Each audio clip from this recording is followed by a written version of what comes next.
Le président des États-Unis utilise son dernier briefing sur le coronavirus pour dire qu'il va construire le plus grand arsenal médical de l'histoire. Il utilise essentiellement la pandémie de Covid-19 comme une raison de ramener sur le territoire national les chaînes d'approvisionnement. Mais il s'agit de médicaments qui pourraient être les remèdes de demain.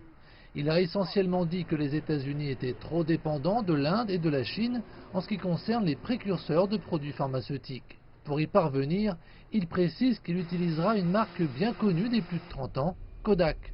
En vertu de la loi sur la production de défense, il accordera en effet à cette entreprise un prêt de 765 millions de dollars. Kodak est célèbre pour la fabrication de films pour appareils photo et appareils photo eux-mêmes, jusqu'à ce qu'elle fasse faillite lorsque les appareils photos sont passés au numérique puis au téléphone. L'entreprise américaine sera désormais réutilisée pour fabriquer essentiellement les fournitures permettant l'élaboration de produits pharmaceutiques. Kodak produira désormais des ingrédients pharmaceutiques actifs génériques. Il s'agit d'un vaste dossier.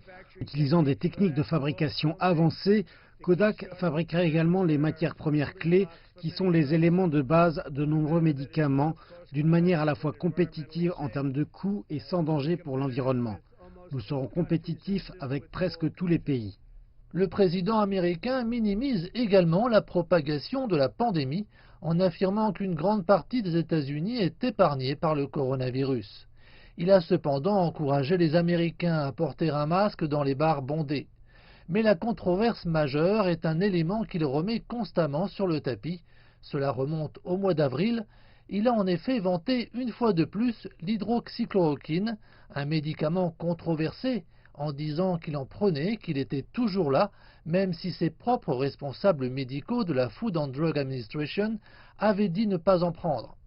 La substance n'étant pas recommandée contre le Covid-19, qu'elle peut provoquer de nombreux problèmes, y compris des problèmes cardiaques. Cet épisode fait suite à un retweet controversé d'une vidéo qui a été vue sur Facebook plusieurs millions de fois avant qu'elle ne soit supprimée, impliquant un médecin controversé. En fait, Donald Trump estime que les opinions du médecin étaient valables, mais le géant des médias sociaux, Facebook, l'a supprimé.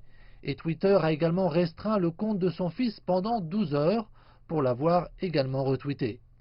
C'est assez incroyable qu'à l'heure actuelle, ces batailles politiques ont encore lieu, alors que nous approchons de la barre des 150 000 morts ici aux États-Unis.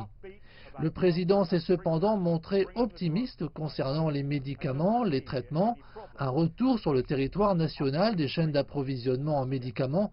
Il ne voit d'ailleurs aucun problème à promouvoir les traitements non éprouvés.